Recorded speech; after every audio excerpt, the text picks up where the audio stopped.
आज महत्त्वाची बैठक होती. मराठी भाषा दिन तोंडावर घेतलेला आहे. कशा पद्धतीचं नियोजन आहे? गेल्या वर्षीचं मराठी भाषा दिनाचं नियोजन अतिशय आगळं वेगळं होतं. यावर्षी राज ठाकरेंच्या मनामध्ये, तुमच्या मनामध्ये कोणती वेगळी कल्पना आहे? नाही, यावर्षी सुद्धा मराठी भाषा दिन हा अतिशय दणक्यात महाराष्ट्र नवनिर्माण सेनेतर्फे साजरा केला जाणार आहे. मागच्या वर्षी जसं शिवतीर्थावर त्याचं आयोजन केलेलं तसंच यावर्षी सुद्धा शिवतीर्थावर मराठी भाषा दिनाचं भव्य आयोजन केलं जाईल. पुस्तक प्रदर्शन आणि इतर कार्यक्रम सुद्धा असतील, निश्चितपणे असतील. ठाकरे त्याची सगळं नियोजन चालू आहे. ठाकरे बंधू पुन्हा एकत्र दिसणार त्यात निमंत्रितांमध्ये कोण कोण असेल? नाही, अजून सगळं नियोजन चालू आहे. नियोजन झालं की नक्की सांगू तुम्हाला.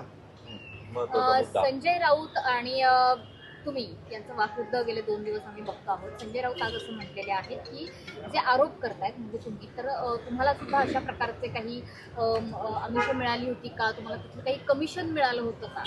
मुळात काय झालंय माहितीये का?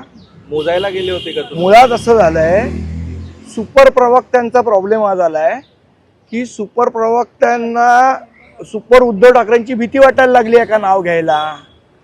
सुपर उद्धव ठाकरेंनी सगळ्या चंद्रपूरचं कान घडवून आणलं आणि सुपर प्रवक्त्यांना याबद्दल कल्पना सुद्धा नव्हती.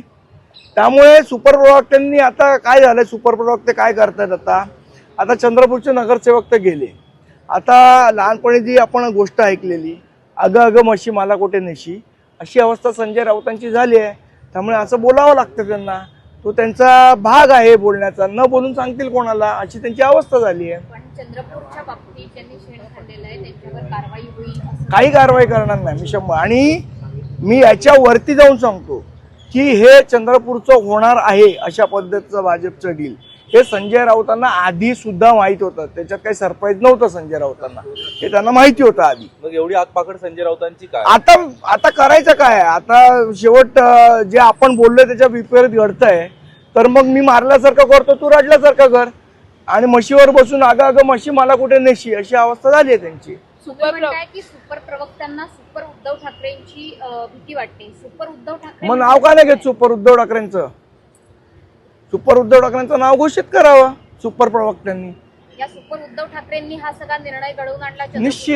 निश्चित. आणि हे सुपर प्रवक्त्यांनाही माहिती आहे. हिंमत असेल तर सुपर प्रवक्त्यांनी नाव घ्यावं त्यांचं. पण आता म्हशीवर बसून अगं अगं म्हशी मला कुठे नेशी, अशी अवस्था चंद्रपूरमध्ये झाली आहे. सर, आपण बघतो काल जो म्युझिकल कोस्टल रोडचा प्रयोग सरकारच्या माध्यमातून राबवण्यात आला, तुमच्या पक्षाचे नेते अमित ठाकरे यांनी देखील त्यावरती प्रश्न उपस्थित केलाय. खरंच मुंबईकरांना सध्या मला असं वाटतं चांगले रोड, आज ठिकठिकाणी रोड खोदलेले आहेत, त्या रोडची दुरवस्था आहे. सीसी रोड एकदा बनवतात पुन्हा खोदतात. या सगळ्या प्रश्नांवर लक्ष वेधण्याचा प्रयत्न हा त्या पोस्टच्या माध्यमातून अमित ठाकरेंनी केलेला आहे. आज एक महत्त्वाची बैठक महापौर घेत आहे. ही बैठक म्हणजे जो मनसेने यापूर्वी मुद्दा उपस्थित केला होता अनधिकृत फेरीवाल्यांचा, आणि बांगलादेश, यामध्ये आता आणखीन एक शब्द ऍड होतो तो म्हणजे अनधिकृत बांगलादेशी फेरीवाले. मला असं वाटतं अनधिकृत परप्रांतीय पण ऍड करायला हरकत नाही त्याच्यामध्ये. पण बांगलादेश अनधिकृत आहे, अनधिकृतच आहेत ना ते. बांगलादेशी पण अनधिकृत आहेत आणि परप्रांतीय पण अनधिकृत आहेत. सर्वसमावेशक कारवाई असावी अनधिकृत फेरीवाल्यांची. 100% कारवाई थातुरमातुर नसावी, प्रसिद्धीपुरती एक आठवड्यासाठी नसावी. याचा परमनंट इलाज, परमनंट सोल्युशन हे महापौरांनी काढलं पाहिजे. आणि याचं परमनंट सोल्युशन आहे की फेरीवाला धोरण जे महानगरपालिकेने बनवलेलं, त्या फेरीवाला धोरणाची अंमलबजावणी हे त्याचं सोल्युशन आहे. आता 4 दिवस कारवाई करतील, अजून आठवडा करतील, पुढे काय? त्यामुळे धोरणाची जर अंमलबजावणी झाली तर त्याचं परमनंट सोल्युशन मिळेल. उगीच ऍक्टिंग पुरतं कोणी काही करू नये एवढी आमची विनंती. मुंबई टँकर माफिया फ्री करण्याचं धोरण भाजपनं राबवलेलं आहे.